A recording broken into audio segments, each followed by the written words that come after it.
The gunshot echoed through the canyon walls, sending a flock of startled crows into the twilight sky as Sophia Turner pressed her bleeding side and urged her exhausted mare forward. Behind her, dust clouds marked the posse's trail, 5 men who wouldn't stop until she was swinging from a rope or lying cold in the ground. Wyoming Territory, 1876. The summer heat had baked the earth hard, and Sophia's horse stumbled on the uneven terrain. She was losing daylight and blood in equal measure, neither of which she could afford to spare. The bullet had only grazed her, but it burned like hellfire, and each jolt of the saddle sent fresh pain radiating through her body. "Just a little further, girl," she whispered to the mare, her voice hoarse from thirst. The canyon opened into a sweeping valley, golden in the dying light. Sophia squinted at the horizon, searching for anything that might offer shelter. Her vision blurred. The reins slipped through her fingers as consciousness began to fade. The last thing she remembered was the sensation of falling, the sky and earth trading places in a dizzying spin before darkness claimed her. When Sophia opened her eyes, a rough-hewn wooden ceiling came into focus above her. She lay on something soft, a bed, she realized, with clean linens. Her side had been bandaged, and her filthy traveling clothes replaced with a man's shirt that hung loose on her frame. Panic surged through her as she tried to sit up, only to fall back with a gasp of pain. "I wouldn't do that if I were you, madam." The voice came from the doorway, deep, unhurried, with a slight drawl. Sophia turned her head to see a tall figure silhouetted against the light. As he stepped into the room, she could make out his features. A weathered face beneath a shock of dark hair, intense blue eyes that studied her with cautious interest. He wasn't wearing a gun belt, which eased her fear slightly. "Name's Isaac Aldridge," he said, approaching slowly as if not to startle her. "Found you half dead on the eastern ridge yesterday evening. Your horse made it here too, though she's nearly as worn out as you were." Sophia's hand instinctively went to her side. "You tended my wound." "Did what I could. It wasn't too deep, but you lost a fair amount of blood." He pulled a chair beside the bed and sat, keeping a respectful distance. "Might I ask what brings a lady to this part of the territory alone and with a bullet in her side?" Sophia looked away. "I'd rather not say." Isaac nodded, seemingly unsurprised by her reticence. "Fair enough. You're welcome to stay until you're healed up. No one will bother you here. My ranch is pretty isolated." "They'll be looking for me," Sophia said, the words escaping before she could stop them. "Who's they?" "Men who think I've done something I haven't." She met his gaze directly now. "I didn't do what they say, Mr. Aldridge." He studied her for a long moment. "Isaac will do, and I'm not in the habit of turning folks over to a posse without knowing the full story." He stood, adjusting the brim of his hat. "Rest now. We can talk more when you're stronger." Over the next few days, Sophia's strength gradually returned. Isaac proved to be a surprisingly capable nurse, changing her bandages with gentle hands that belied his rough appearance. His small ranch house was neat and orderly, though sparsely furnished. He slept in the main room, having given up his bed for her recovery. On the 4th morning, Sophia felt well enough to join him for breakfast. She moved gingerly to the table where he was frying salt pork and brewing coffee. "Good morning," she said, settling into a chair. Isaac turned, surprise flashing across his face. "You're up. That's a good sign." He set a plate before her. "Hope you don't mind simple fare." "After days of trail rations and then being shot, this looks like a feast," she replied, managing a small smile.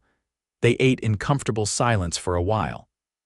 Through the window, Sophia could see a modest barn, corral, and beyond them, rolling grasslands stretching toward distant mountains. "Beautiful land," she observed. "It's not much compared to some spreads, but it's mine. Paid for it with 6 years of driving cattle and breaking horses for other men." There was quiet pride in his voice.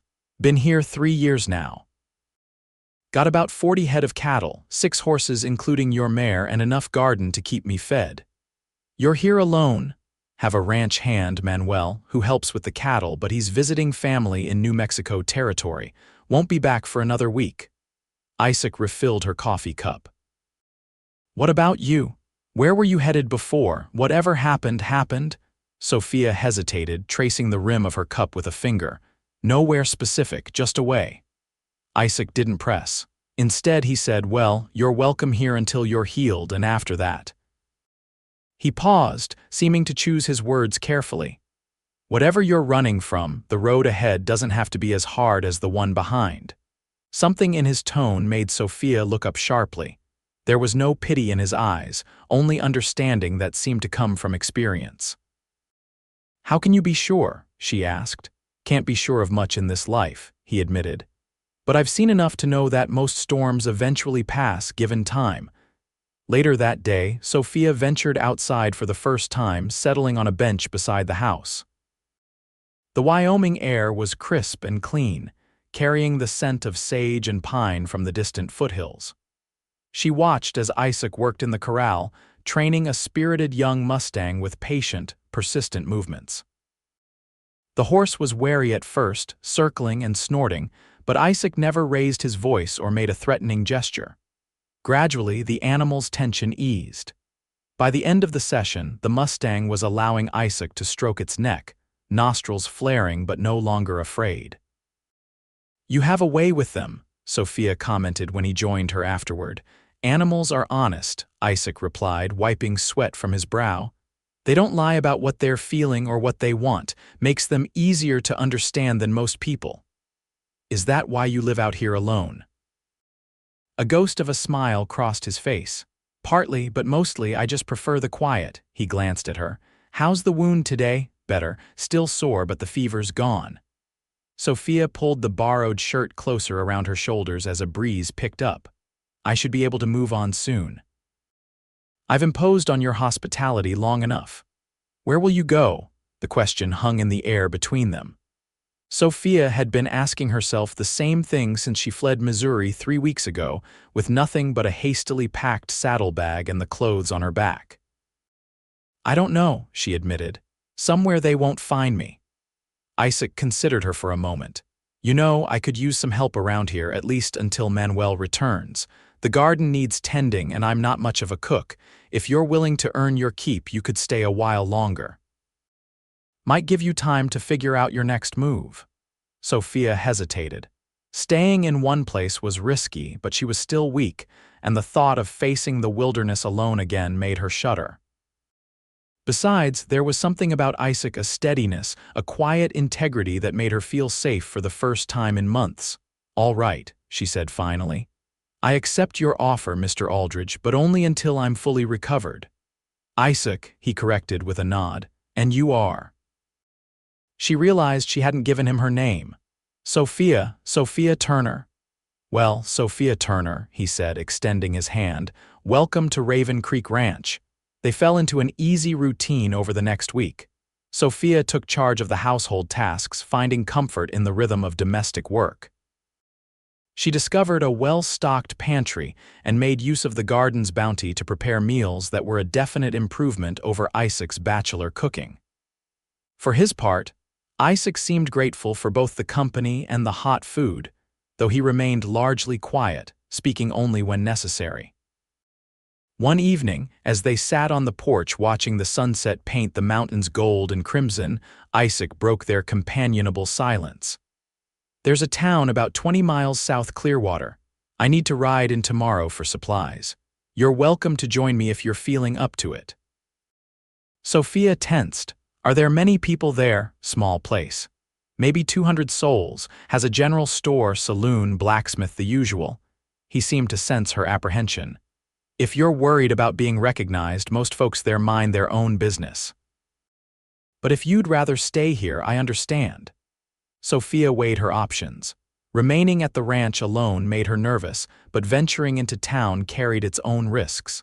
Still, she needed a few personal items and perhaps she could learn if news of her crime had reached this far west. I'll come, she decided, but I'll need something else to wear. She gestured at her borrowed clothes with a slight smile. We can pick up fabric in town, or ready-made if Mrs. Henderson has anything suitable in her shop. Isaac cleared his throat, seemingly embarrassed. I buried your old clothes. They were beyond saving. "Thank you," Sophia said softly, touched by his consideration, "for everything." The next morning dawned clear and bright. Sophia's mare had recovered enough for the journey, and Isaac helped her mount, his hands steady at her waist. The touch lingered a moment longer than necessary, and Sophia felt a curious warmth that had nothing to do with the sunshine.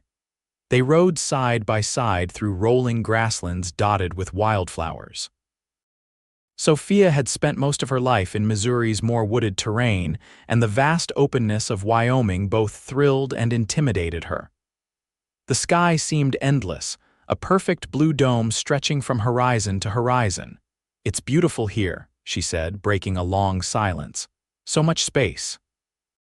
"That's what drew me," Isaac replied. "After the war, I couldn't abide being hemmed in, needed sky above me and land around me." "You fought in the war," he nodded, his expression shuddering slightly. "Union cavalry. Enlisted in '63 when I was 18, fought until Appomattox." Sophia did a quick calculation. That would make him about 31 now, a few years older than her 27 years. "My father and brothers fought for the Confederacy," she said carefully, watching for his reaction. "War's been over 11 years, Isaac said simply. Most men on both sides were just doing what they thought right. They rode in silence for a while longer before Sophia gathered her courage. "Isaac, what will happen if, when someone recognizes me," he glanced at her, his blue eyes thoughtful, "depends on what you're running from, I suppose." Sophia took a deep breath. It was time for truth, or at least part of it. "My husband was murdered. They think I did it." Isaac's expression remained neutral. "Did you?" "No," she said firmly, "though I can't say I mourned him. Was he cruel to you?" Sophia's hand unconsciously went to her side, where a different scar, older, longer healed, lay beneath her current wound. "Yes, for all of the 5 years we were married." Isaac's jaw tightened, but his voice remained even. "Who killed him? I don't know. He had many enemies, gambling debts, business rivals. He was not a good man." Sophia stared straight ahead, remembering. "I found him in his study. There was so much blood, I panicked, ran to pack a bag. That's when the sheriff arrived. He took one look at the scene and decided I was guilty. I barely escaped through the kitchen door."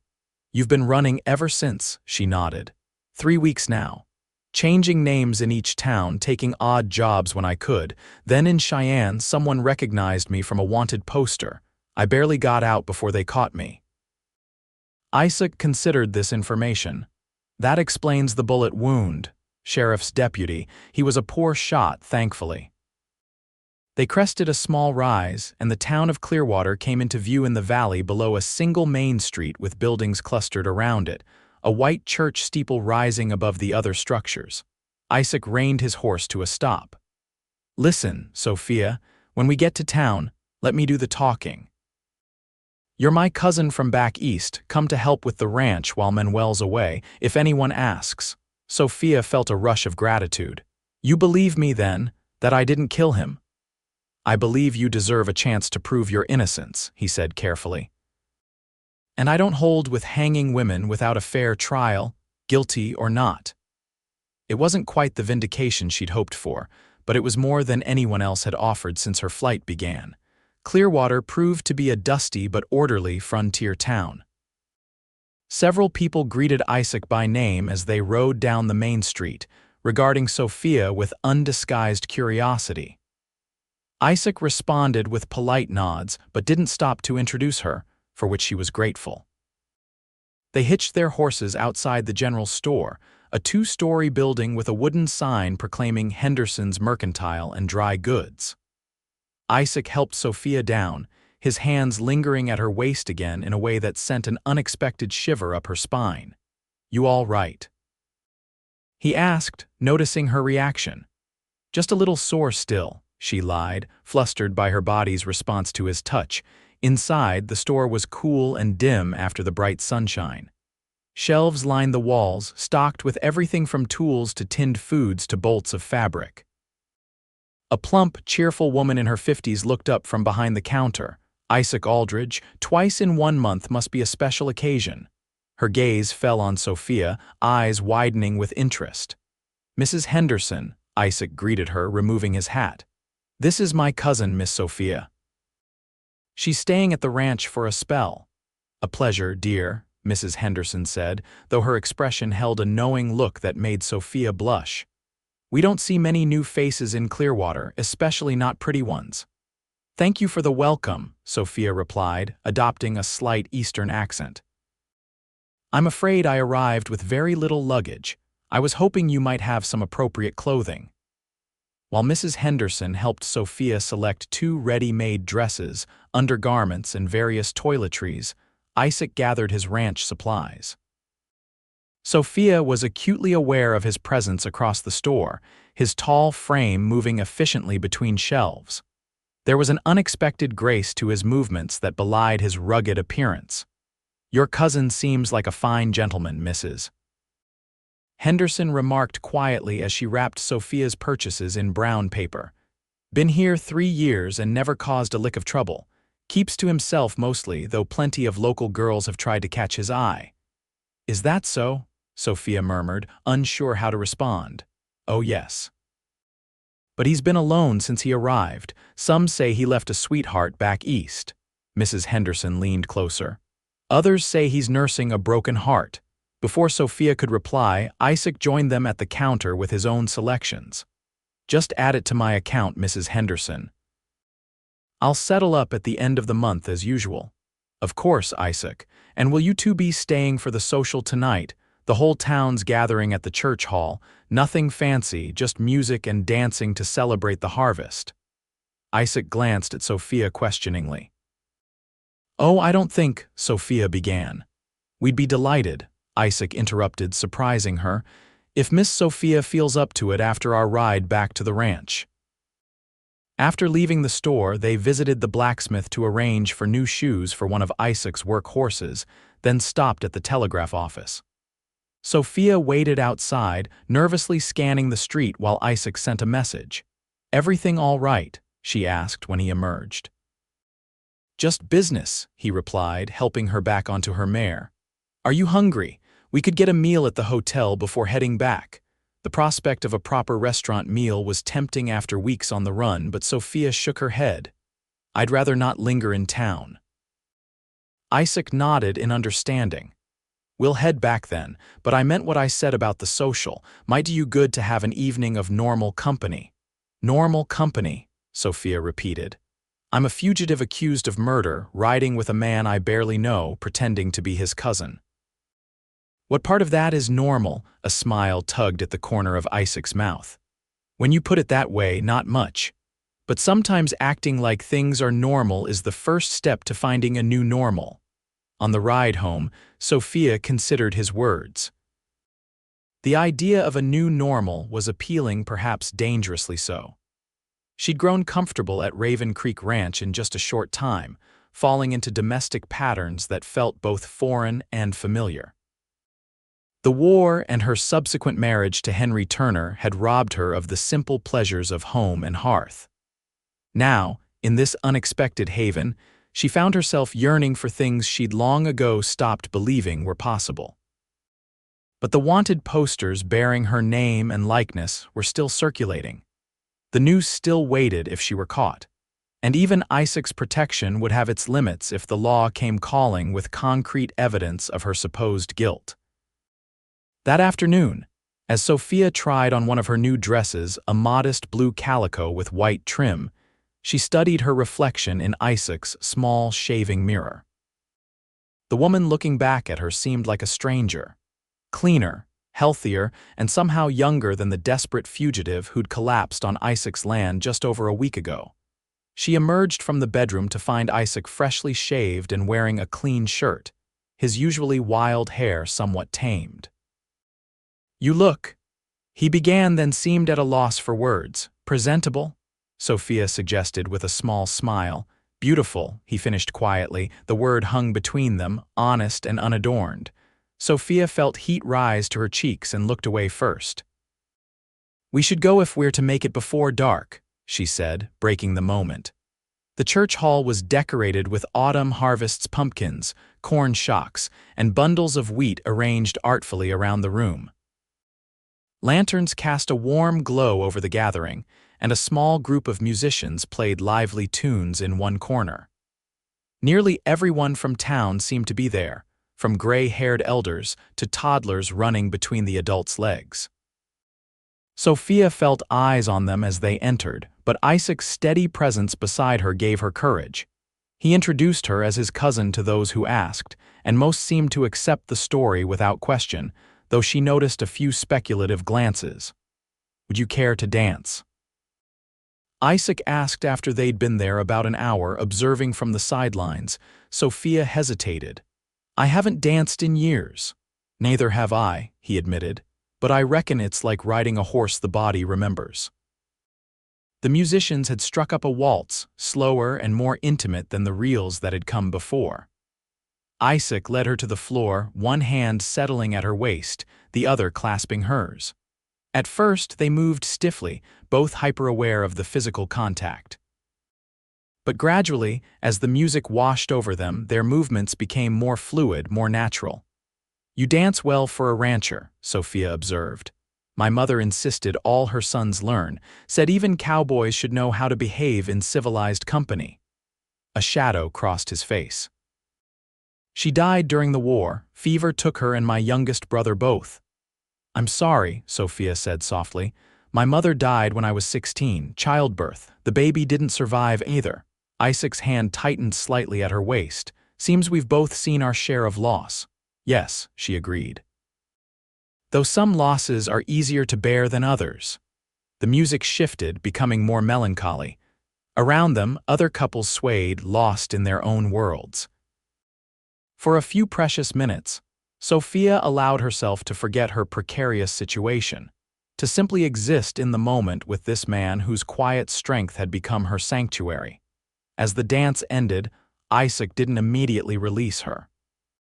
Their eyes met, and Sophia saw something in his gaze that made her breath catch a mixture of desire and restraint that mirrored her own conflicted emotions. The spell was broken by Mrs. Henderson's boisterous arrival at their side. "Isaac, you must introduce your lovely cousin to the Reverend Miller. He's just returned from Denver and is full of the most fascinating news." Reluctantly, Isaac stepped back, his hand falling away from Sophia's waist. "Of course, Mrs. Henderson." The rest of the evening passed in a blur of introductions and small talk. Sophia maintained her Eastern accent and volunteered as little information about herself as possible, deflecting questions with practiced charm. Meanwhile, she observed Isaac interacting with his neighbors, respected but not intimate with any of them. Maintaining a polite distance that she suspected was his habit. It was nearing midnight when they finally rode home under a canopy of stars. The air had grown cold, and Sophia shivered in her new dress, which offered little protection against the night chill. Without a word, Isaac removed his coat and draped it over her shoulders. The garment was warm from his body and carried his scent leather, tobacco, and something indefinably male. "Thank you," she said. "For tonight it was nice to pretend for a while." "Who says we were pretending?" Isaac replied. "Seems to me we were just two people enjoying an evening in town." "You know it's more complicated than that." He was quiet for a moment. "It doesn't have to be." The implication of his words made Sophia's heart race. "Isaac, you don't have to say anything," he interrupted gently. "Just know that when I said the road ahead could be kinder, I meant it, and I'd like to help make it so if you'll let me." Back at the ranch, Isaac built up the fire while Sophia changed into her nightclothes. When she emerged from the bedroom, she found him setting up his bedroll by the hearth as usual. "Isaac," she said hesitantly, "I've been thinking I can't keep taking your bed. It's not right." He straightened, regarding her cautiously. "I don't mind the floor. That's not what I meant." Sophia took a deep breath. "The bed is large enough for two and we're both adults. I trust you." Isaac's expression remained carefully neutral, but she saw the pulse jump in his throat. "Sophia, I don't think just to sleep," she clarified quickly, heat rising to her face. "Nothing more. It's getting colder at night and neither of us should have to be uncomfortable." After a long pause, he nodded. "If you're certain." That night, they lay side by side in the darkness, a respectful space between them, both acutely aware of the other's presence. Sophia listened to Isaac's steady breathing, finding comfort in the sound. For the first time since fleeing Missouri, she fell asleep without fear dogging her dreams. The next morning brought a change in the weather. Dark clouds rolled in from the west, and the air held the sharp scent of approaching rain. Isaac spent the day securing the ranch for the coming storm, reinforcing the barn roof, moving younger cattle to sheltered pastures, and bringing extra firewood into the house. Sophia worked alongside him, ignoring the occasional twinge from her healing wound. There was something deeply satisfying about the physical labor, about working together toward a common goal. By late afternoon, the first heavy drops were falling as they hurried inside with the last armload of wood. The storm hit with full force just after nightfall. Rain lashed against the windows, and wind howled around the eaves of the small house. Lightning split the sky in jagged bursts, followed by thunder that seemed to shake the very foundation. Sophia and Isaac sat before the fire, a comfortable silence between them as they sipped coffee laced with a splash of whiskey from Isaac's private reserve. "Storms like this always make me think of the war," Isaac said unexpectedly. "The artillery barrages sounded like this. Made the ground tremble the same way." Sophia studied his profile in the firelight, the strong line of his jaw, the slight furrow between his brows as memories played across his features. "You don't talk about it much. The war. Not much to say that hasn't been said. I did things I'm not proud of. Saw things I wish I could forget." He took a long swallow of his drink. "That's why this place means so much to me. It's clean, untouched by all that. And that's why you're alone," Sophia asked softly. Isaac turned to look at her, his eyes reflecting the dancing flames. "I was, until you came." The simple statement hung in the air between them, weighted with meaning. Sophia set down her cup, her fingers trembling slightly. "Isaac, I can't stay, you know that. Once I'm fully healed, I have to move on. It's too dangerous for you to harbor me. What if there was another way?" He moved closer, his voice low and urgent. "I sent a telegram to a friend today, a lawyer in Cheyenne, asked him to look into your husband's murder, see what evidence they actually have against you." Sophia stared at him in shock. "You did what?" "I was careful," he assured her. "Didn't use your real name. But if we can find out who really killed your husband—" "No," Sophia interrupted, standing abruptly. "You don't understand. Even if by some miracle we discovered the real killer, it wouldn't matter. The sheriff in Greenville has already decided I'm guilty. He and Henry were friends, gambling partners. He'll never accept another explanation. Then we'll find a different sheriff, a federal marshal, someone who'll listen to reason." "Why?" Sophia demanded, tears threatening. "Why would you risk everything for someone you barely know?" Isaac rose to face her, his expression earnest in the firelight. "Because in the week and a half you've been here, I've come to care for you, Sophia. More than I should, perhaps. And I can't stand by and watch you spend your life running from something you didn't do." A crack of thunder punctuated his words, making them both jump. In the momentary brightness of the lightning flash, Sophia saw the raw emotion on Isaac's face: hope, fear, and something deeper that made her heart race. "I care for you too," she admitted, her voice barely audible over the storm. "But I'm afraid, Isaac, afraid of hoping for something I can't have." He stepped closer, close enough that she could feel the warmth radiating from his body. "What is it you want, Sophia?" "Peace," she whispered. "A home, someone who sees me for who I really am." "I see you," he said simply. When his lips met hers, it was gentle at first, a question more than a demand. Sophia answered by leaning into him, her hands finding his shoulders, his chest. The kiss deepened, years of loneliness and longing pouring into the connection between them. Isaac pulled back first, his breathing uneven.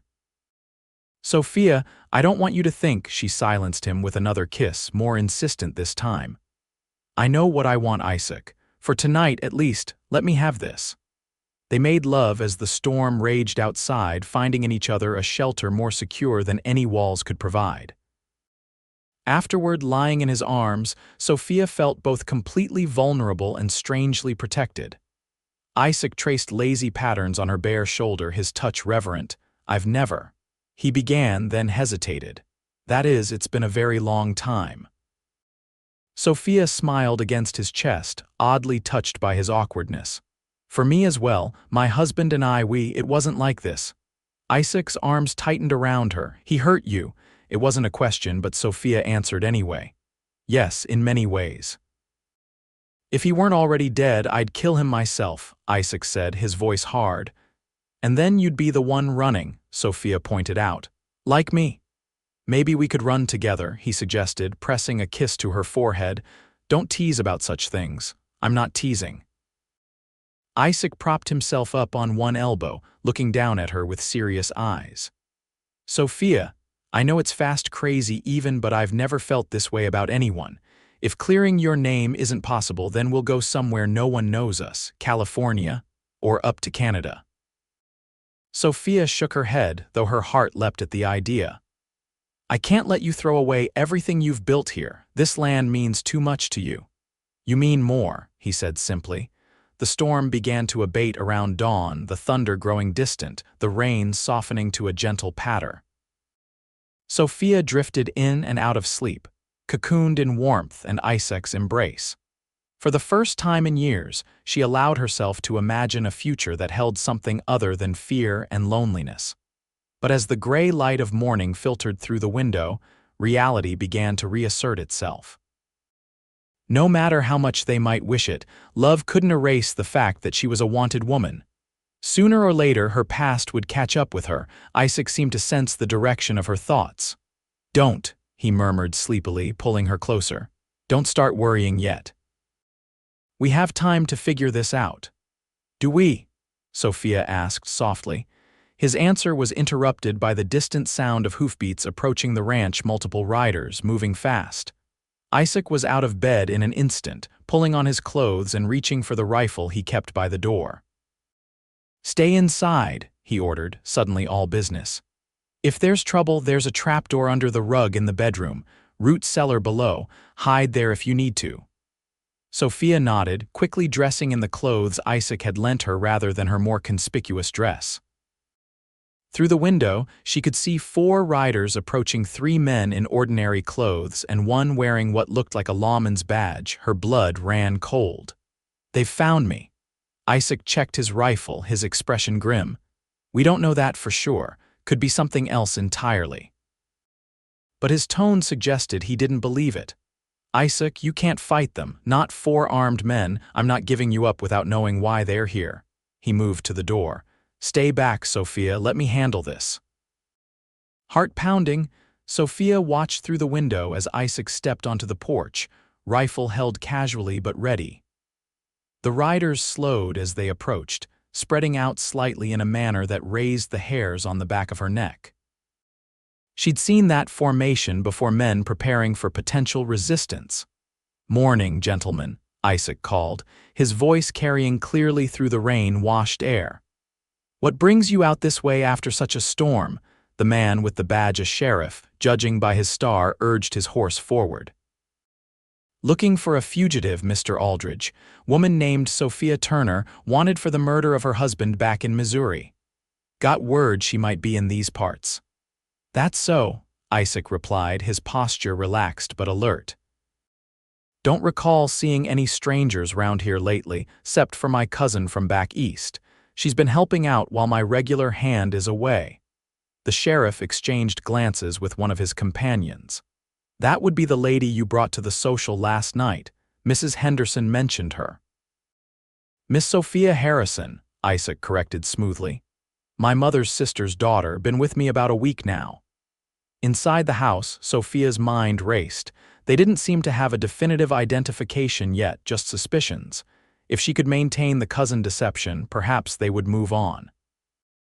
Making a split-second decision, she grabbed her new blue dress and quickly changed, pinning her hair into a respectable style.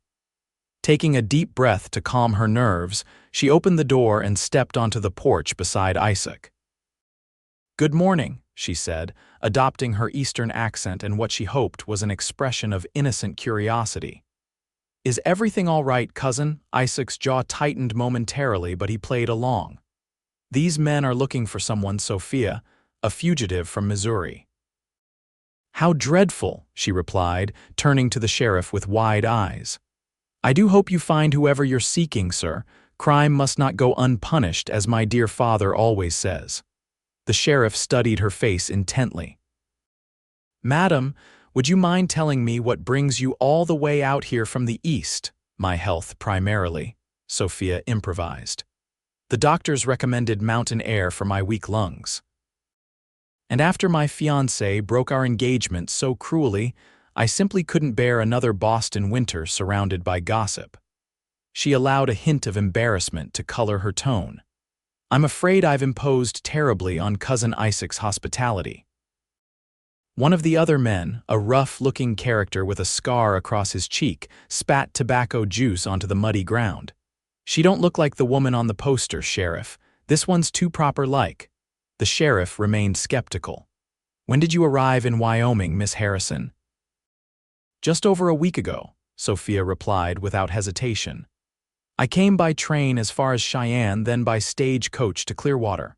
Isaac was kind enough to meet me there. Can anyone vouch for this story besides your cousin here?" Isaac stepped forward. "Reverend Miller spoke with her at length last night. So did half the town, including Mrs. Henderson, who helped her select those very clothes she's wearing." His tone hardened slightly. "Now I've answered your questions, Sheriff. Mind telling me what authority you have to come looking for a Missouri fugitive in Wyoming Territory?" The sheriff shifted uncomfortably in his saddle. "Got a telegram from Sheriff Buchanan in Greenville, Missouri. Said the Turner woman might be headed this way. Asked us to keep an eye out." "And do you have an official warrant?" Isaac pressed. "Signed by a judge with jurisdiction here?" A tense silence followed. Finally, the sheriff sighed. "Not yet, waiting on the paperwork, but murder's a serious charge, Mr. Aldridge. Thought it best not to wait if there was a killer in our midst." "Understandable," Isaac conceded. "But as you can see, there's no fugitive here. Just me and my cousin trying to get the ranch back in order after the storm." For a moment, it seemed the sheriff might press further. But after a long look at Sophia, who maintained her composed expression through sheer force of will, he nodded reluctantly. "We'll be moving on then. Sorry to trouble you." He tipped his hat to Sophia. "Madam." As the riders turned to leave, the scarred man looked back, his gaze lingering on Sophia in a way that made her skin crawl. But he said nothing, merely urging his horse to follow the others. Isaac and Sophia remained on the porch until the riders were out of sight. Only then did her carefully maintained composure crumble, her legs giving way beneath her. Isaac caught her before she could fall, guiding her back inside the house. "They'll be back," she said, trembling. "That man, the one with the scar, he wasn't convinced." Isaac paced the small room, running a hand through his hair. "We need to move quickly then. Pack whatever you can carry. We'll leave tonight after dark." "Leave? But your ranch can wait," Isaac said firmly. "My neighbor Johnson has been wanting to buy this place for years. I'll wire him from the next town, arrange a quick sale." Sophia stared at him in disbelief. "You do that? Give up everything you've worked for?" Isaac stopped pacing and came to kneel before her, taking her hands in his. "Sophia, listen to me. Land can be bought again. Cattle can be replaced. But you," his voice caught. "I've only known you a short time, but I know that I love you, and I know that I can't watch you hang for something you didn't do." Tears filled Sophia's eyes. "Isaac, we'll go north," he continued. "I have a friend in Montana Territory who owes me a favor. He can help us get settled somewhere new." "And what then?" she asked. "I'll still be wanted. We'll spend our lives looking over our shoulders. Maybe we'll find a way to clear your name. Either way, we'll face it together." He squeezed her hands. Unless you don't want that." Sophia searched his face, the face of a man who'd known her less than 2 weeks and was willing to risk everything for her. It defied all logic, all reason, and yet in her heart she knew she would do the same for him. "I love you too," she whispered. "God help me, I do." They traveled only at night for the first week, avoiding main roads and towns. Isaac led them through terrain he knew, well-hidden valleys, little-used hunting trails, and mountain passes that didn't appear on any maps. By day, they camped in sheltered locations, taking turns keeping watch while the others slept. During those long hours, they talked as they never had before, filling in the gaps in their knowledge of each other. Isaac spoke of his time in the war, the horrors he'd witnessed, and the comrades he'd lost. Sophia told him about her childhood in Missouri, her brief happiness before her father arranged her marriage to Henry Turner, and the gradual disintegration of her spirit under her husband's cruelty. "He never hit me where it would show," she explained one afternoon as they rested in the shade of a pine forest. "He was too concerned with appearances for that, but in private." She shuddered at the memories. Isaac's face darkened with anger, but his touch remained gentle as he traced the scar on her side, the old one, not the bullet wound. "Did he do this?" Sophia nodded. "Broken whiskey bottle. I spilled his drink. If I could bring him back to kill him again, I would," Isaac said quietly. "No, you wouldn't," Sophia replied, touching his cheek. "That's not who you are. It's why I love you." On the 10th day of their journey, they reached the small Montana settlement where Isaac's friend, a former cavalry sergeant named Robert Jenkins, had established a trading post. Jenkins greeted Isaac with a hearty embrace and welcomed Sophia without questions, though his shrewd eyes suggested he understood more than was being said. "Got a cabin about 15 miles north of here," Jenkins told them over dinner in his private quarters behind the trading post. "Built it for my son before he decided mining in California was more to his liking. It's yours if you want it." "We can pay," Isaac insisted, but Jenkins waved him off. "Consider it repayment for Chattanooga," he said cryptically. At Sophia's questioning look, he added, "Your man here pulled me out of a field hospital that was about to be overrun. Carried me 5 miles with a bullet in his own leg." Isaac looked uncomfortable with the praise. "You'd have done the same." "Maybe so, but it was you that did it." Jenkins turned to Sophia. "Whatever trouble you two are in, you'll be safe there. Land's good, not as open as Wyoming, but fertile, and the nearest neighbor's 3 miles away. Folks around here don't ask too many questions." 2 days later, they arrived at the cabin, a solid structure of hewn logs nestled in a small clearing surrounded by pine forest. A stream ran nearby, and behind the cabin, the land opened into a meadow suitable for grazing livestock. It was smaller than Isaac's ranch in Wyoming, more isolated, but as Sophia stood on the porch watching Isaac unload their meager possessions, she felt a sense of rightness that had eluded her for years. "What do you think?" Isaac asked, coming to stand beside her. Sophia took his hand, threading her fingers through his. "I think it feels like home." That night they slept in the cabin's single bedroom, wrapped in each other's arms. Outside, an owl called in the darkness and the stream gurgled its endless song. Despite the uncertainty that still clouded their future, Sophia felt a peace she'd thought forever lost to her. "Isaac," she whispered, not sure if he was still awake. Came his drowsy response. "Thank you for believing in me, for giving up everything." He pulled her closer, his lips brushing her forehead. "I didn't give up anything that matters. Everything I need is right here." Over the next 6 months, they built a life together in their mountain sanctuary. Isaac constructed a small barn, acquired a few horses and a small herd of cattle from Jenkins, and planted a garden that flourished under Sophia's care. They married in a simple ceremony performed by a traveling preacher, with only Jenkins and his wife as witnesses. Life wasn't easy. The Montana winters were harsh, and establishing a new ranch required backbreaking work, but they faced each challenge together. At night, by the light of the fire, Sophia would read aloud from the few books they owned, or Isaac would tell stories of his travels before settling in Wyoming. They learned each other's habits, preferences, and rhythms, developing the deep understanding that comes from shared struggle and joy. But always, at the back of their minds, lurked the knowledge that Sophia was still a wanted woman. They rarely ventured into the nearby settlement together, and Sophia had adopted yet another name, Sarah Aldridge, careful to maintain her fabricated background story on the few occasions she interacted with others. Spring had just given way to summer when Jenkins arrived at their cabin with news that made Sophia's blood run cold. "There's a man in town," he said without preamble, "asking questions about newcomers to the area. Says he's looking for his missing sister, but I've been around too long to fall for that. He's got a scar across his face, mean-looking fellow." Isaac and Sophia exchanged alarmed glances. "The man from the posse," Isaac said grimly. Jenkins nodded. "Figured it might be trouble for you too. Thought you should know." After he left, Isaac loaded his rifle and checked his revolver while Sophia packed essential supplies.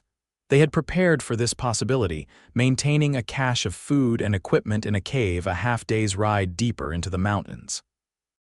"We could make a stand here," Isaac suggested, though his tone indicated he knew it wasn't the wisest course. "Or try to reach Canada. The border's less than 100 miles north." Sophia paced the cabin, her mind racing. For months, they'd lived with the specter of discovery hanging over them. Now that it had arrived, she felt an unexpected calm replacing her initial panic. "No," she said finally. "I'm tired of running, Isaac, tired of living in fear." He looked at her sharply. "What are you saying?" "I'm saying we fight not with guns but with the truth." Sophia took a deep breath. "I want to go back to Missouri and clear my name." "That's madness," Isaac protested. "Sheriff Buchanan would hang you before you could say a word in your defense. Not if we have evidence of who really killed Henry." Sophia's expression was determined. "All this time, we've been focusing on escaping my past. Maybe it's time we faced it instead." Isaac studied her for a long moment. "You're serious about this?" "I am. I can't spend the rest of my life looking over my shoulder, wondering when the past will catch up to us." "And I can't ask you to do that either." She took his hands in hers. "We deserve better, Isaac. A real home where we don't have to hide who we are." After much discussion, they agreed on a plan. Instead of fleeing, they would lay a trap for the scarred man. If he was indeed hunting Sophia, they needed to know who had sent him and why he was so persistent in his pursuit. Perhaps he knew something about Henry's murder that could help clear Sophia's name. The opportunity came sooner than expected. 3 days later, as dusk was falling, Isaac spotted a lone rider approaching the cabin from the direction of the stream, attempting to stay out of sight but visible against the darkening sky to anyone watching from the cabin's loft window. "It's him," Isaac confirmed, his voice tight. "Looks like he's alone." They took their positions, Isaac hidden in the small root cellar with a clear view of the cabin door through a carefully constructed peephole, while Sophia waited inside, a loaded shotgun within reach but out of sight. They had agreed that she would confront the man directly, hoping to catch him off guard and extract information. The knock, when it came, was surprisingly polite. Sophia took a deep breath, checked that Isaac was in position, and opened the door. The scarred man's expression shifted from rehearsed pleasantness to shock and then to a slow, unpleasant smile. Well, Mrs. Turner, been a long chase but worth it to see the look on your face." "What do you want?" Sophia asked, her voice steadier than she felt. He pushed past her into the cabin, glancing around with calculating eyes. "Where's your cowboy protector? Out checking his cattle." "He's gone to town," Sophia lied. "Won't be back until tomorrow." "Convenient." The man removed his hat, revealing greasy hair and a receding hairline. "Name's Miller, Jebediah Miller. I used to work for your husband." Sophia's heart skipped a beat. This was unexpected. "What do you mean you worked for Henry?" "Special jobs," Miller said with a smirk. "The kind respectable businessmen don't like getting their hands dirty with." He moved closer and Sophia had to force herself not to back away. "Your husband hired me to take care of problems. People who owed him money and couldn't pay. Competitors who needed. Discouraging." "You were his enforcer," Sophia realized. "His thug." Miller's scarred face twisted. "I preferred to think of myself as his business associate, until he decided I knew too much and tried to have me killed." He pulled out a chair at the table and sat, gesturing for Sophia to do the same. "Sit down, Mrs. Turner, we have things to discuss." Sophia remained standing. "If Henry tried to kill you, why are you hunting me?" "Because you're worth money to me, dead or alive. Sheriff Buchanan's offering a reward $500. Miller leaned back, looking satisfied. "But I figure you might be willing to pay more to stay free." "You're blackmailing me." "Consider it a business proposition. You pay me, say, $1,000, and I tell Sheriff Buchanan I tracked you to Canada where you died in a fever. Everyone's happy." Sophia's mind worked rapidly. "And if I don't have that kind of money," Miller shrugged, "then I take you back to Missouri. Get my reward and the satisfaction of seeing Henry's murderer hang." "I didn't kill Henry," Sophia said firmly. "Don't much care if you did or didn't," Miller replied. "What matters is what I can prove." "And what can you prove, Mr. Miller?" The question came not from Sophia but from Isaac, who had silently emerged from his hiding place, rifle trained on Miller's back. Miller froze, then slowly raised his hands. "Well now, the devoted husband returns early." "Answer the question," Isaac said coldly. "What can you prove about Henry Turner's death?" "Nothing that would help her," Miller sneered, "but plenty that would convince a jury she did it." Isaac moved to stand beside Sophia, his rifle never wavering from Miller's chest. "I think you're lying. I think you know exactly who killed Henry Turner." A flicker of something surprise, perhaps, or calculation crossed Miller's face. "And why would you think that?" "Because you were there," Sophia said suddenly, the pieces falling into place. "That's how you knew to look for me so quickly after he died. You were at the house that night." Miller's silence was confirmation enough. "Did you kill him?" Isaac demanded. "No," Miller said after a long pause, "but I know who did." "Who?" Sophia's voice was barely a whisper. Miller's gaze shifted between them, assessing his options. "What's it worth to you?" Isaac's finger tightened on the trigger. "Your life, for starters." "Easy now," Miller said, a note of genuine fear entering his voice. "No need for that. I'm just a businessman looking for fair compensation." "The truth," Sophia insisted. "Give us the truth and we'll let you ride out of here." Miller seemed to consider this offer.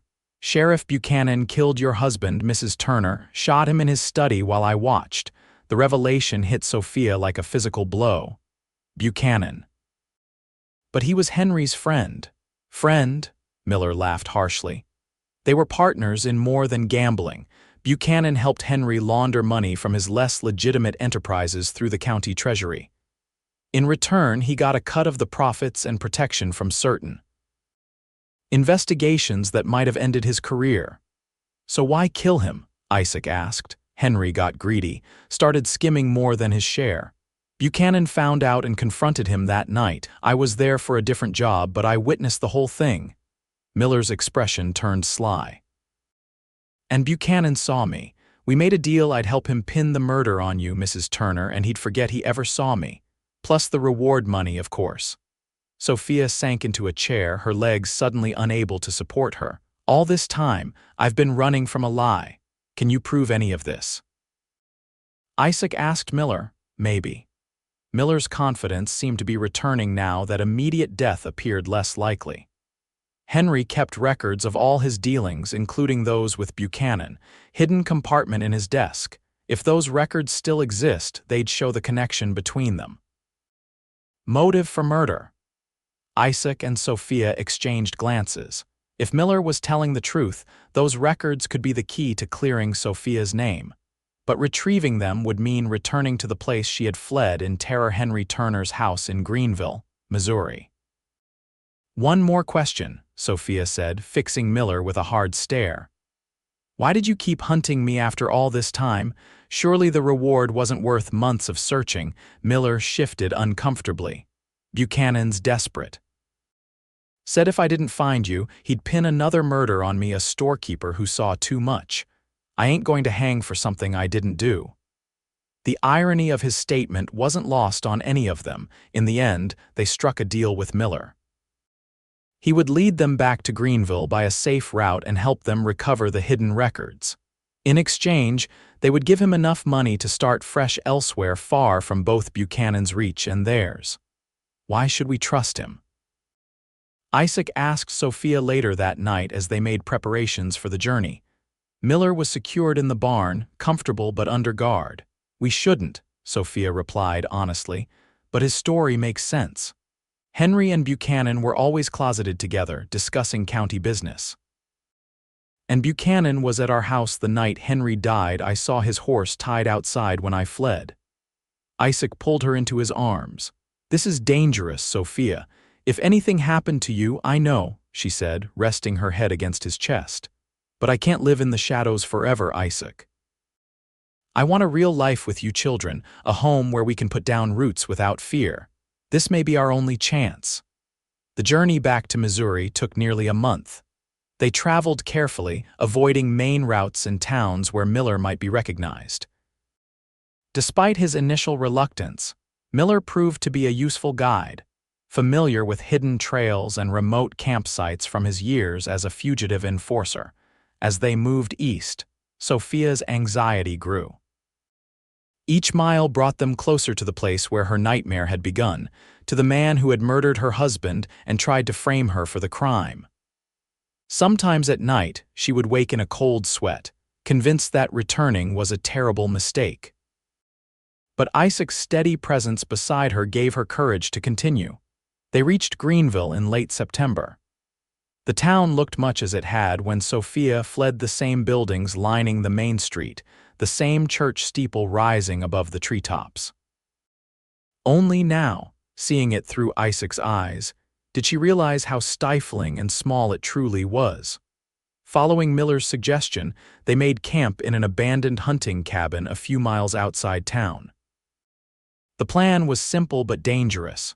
Wait until dark, then slip into town and enter the Turner house, now standing empty, according to Miller's sources, to search for the hidden records. If they're not there, Isaac warned, we leave immediately. No confrontations, no heroics. Sophia nodded, though part of her yearned for the chance to face Buchanan directly, to look into the eyes of the man who had destroyed her life and forced her to flee everything she knew. As dusk fell, they prepared to enter the town. Isaac had insisted on coming with her, while Miller would remain at the cabin, secured by ropes that would take him some time to work free if he attempted to betray them. Ready? Isaac asked, checking his revolver one last time. Sophia took a deep breath and nodded. Ready. The Turner house stood on the outskirts of town, a large white structure set back from the road behind a wrought iron fence. In the moonlight, it looked ghostly and forbidding, a monument to the unhappy years Sophia had spent within its walls. They approached from the rear, slipping through the garden that had once been Sophia's only joy in her marriage. Weeds had overtaken the flower beds in her absence, but she could still make out the roses and lilacs she had tended so carefully.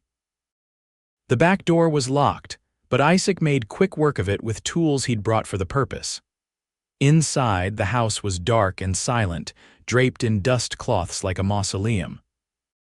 Sophia shuddered as memories assailed her. Henry's rage when dinner was not to his liking, his cold dismissal of her opinions, his hands gripping her arms hard enough to leave bruises. "This way," she whispered, leading Isaac to the study where Henry had died, where Buchanan had murdered him, and set in motion the events that had led her to Wyoming and to Isaac. The room was much as she remembered it, though the bloodstains on the Persian carpet had been cleaned away. Henry's massive oak desk dominated the space, its surface cleared of the papers and ledgers that had once cluttered it. "Miller said the compartment is beneath the center drawer," Sophia murmured, moving behind the desk. Isaac stood guard at the door while Sophia examined the desk. Her fingers found a small depression beneath the central drawer, almost invisible unless one knew to look for it. Pressing it released a hidden spring, and a narrow drawer slid out from beneath the desk's surface. Inside lay a leather-bound ledger and a stack of letters tied with string. Sophia's hands trembled as she withdrew them. "This is it, Henry's private records." A quick examination confirmed Miller's story. The ledger contained detailed accounts of money laundering operations conducted jointly by Henry Turner and Sheriff Buchanan. The letters, written in Buchanan's own hand, discussed their arrangements explicitly, including threats when Henry began taking more than his agreed share. "We have him," Sophia breathed, tucking the evidence into a satchel. "This proves Buchanan had motive." "It's not enough to prove he pulled the trigger," Isaac cautioned, "but it's a start.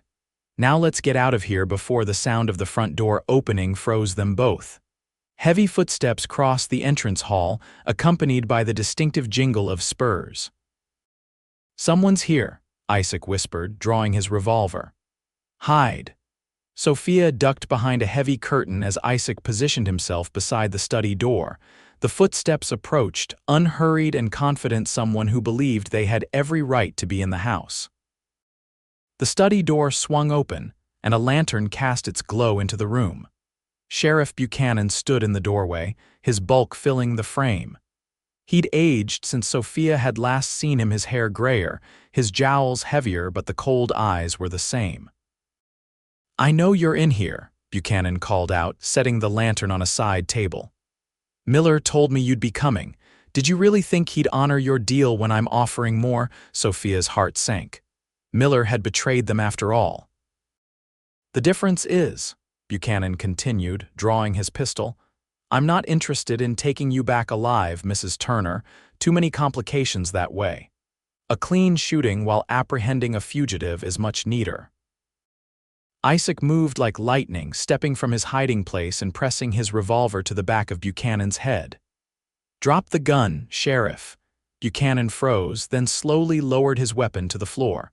"Who the hell are you?" "The man who's going to see you hang for murder," Isaac replied coldly. "Sophia, come out now. Bring the evidence."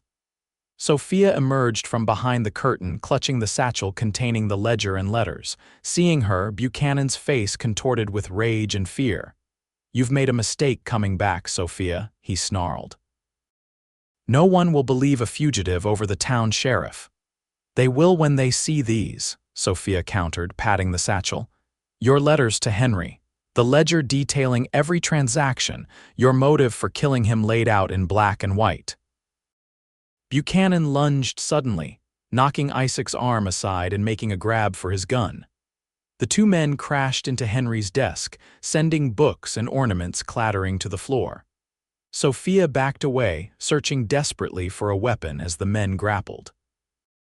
Buchanan was heavier and fought dirty, landing a vicious blow to Isaac's ribs that made him gasp in pain. But Isaac was younger and quicker, using the sheriff's momentum against him. They crashed into a bookcase, glass shattering around them. In the chaos, Buchanan managed to reach his fallen pistol. He swung it toward Isaac with murderous intent. "No," Sophia cried, lunging forward. The gunshot was deafening in the confined space. Sophia screamed, certain that Isaac had been hit. But it was Buchanan who staggered backward, a look of confusion on his face as he stared at the spreading crimson stain on his chest. Behind him, in the doorway, stood Deputy Marshal Graham, a young lawman who had always seemed uncomfortable with Buchanan's methods. His smoking gun was still aimed at the sheriff's chest. "I heard everything," Graham said as Buchanan collapsed to the floor. "About the money laundering, about Henry Turner's murder." He looked at Sophia. "I've had suspicions about the sheriff for months, but no proof. When Miller came to me with this story about you returning, I didn't believe it at first, but I had to see for myself." In the days that followed, the truth finally emerged. With Deputy Marshal Graham's testimony and the evidence from Henry's desk, Sophia was formally cleared of any involvement in her husband's death. Miller, true to form, had hedged his bets, informing Buchanan of their plan, but also contacting Graham with enough of the truth to save himself if things went wrong. The territorial governor issued a formal pardon for Sophia Turner, acknowledging the miscarriage of justice that had made her a fugitive. The local newspaper printed a front-page story detailing Buchanan's crimes and Sophia's vindication. Old neighbors who had been quick to believe the worst now approached with awkward apologies and invitations. Sophia accepted their contrition graciously, but had no desire to remain in Greenville. The house and all of Henry's assets were legally hers now, but they held nothing but painful memories. "Sell it all," she told the lawyer who had been appointed to handle the estate. "Every last piece." With the proceeds from the sale, a substantial sum that Henry had hidden from her during their marriage, Sophia and Isaac prepared to return to Montana. They had unfinished business there. A cabin waiting for them, livestock needing tending, and dreams of the future to fulfill. On their last night in Missouri, they stayed at the best hotel in Greenville, a far cry from the hidden camps and rough cabins of their journey. In their comfortable room, Sophia stood by the window, watching the town's lights flicker in the darkness. "Strange," she mused as Isaac joined her. "I spent so many years feeling trapped here. Now I'm free to stay, and all I want is to leave." Isaac wrapped his arms around her from behind, resting his chin on her shoulder. "Home isn't about the place, Sophia, it's about the people." She turned in his embrace, looking up into the face of the man who had risked everything for her, who had found her broken and fleeing, and had promised her a kinder road ahead. A promise he had kept in ways neither of them could have imagined. "I have something to tell you," Sophia said softly, taking his hand and placing it on her still flat abdomen. "I wasn't sure until yesterday, but now I am. We're going to have a baby." Joy transformed Isaac's face as the meaning of her words sank in. "A baby, you're certain?" Sophia nodded, tears of happiness filling her eyes.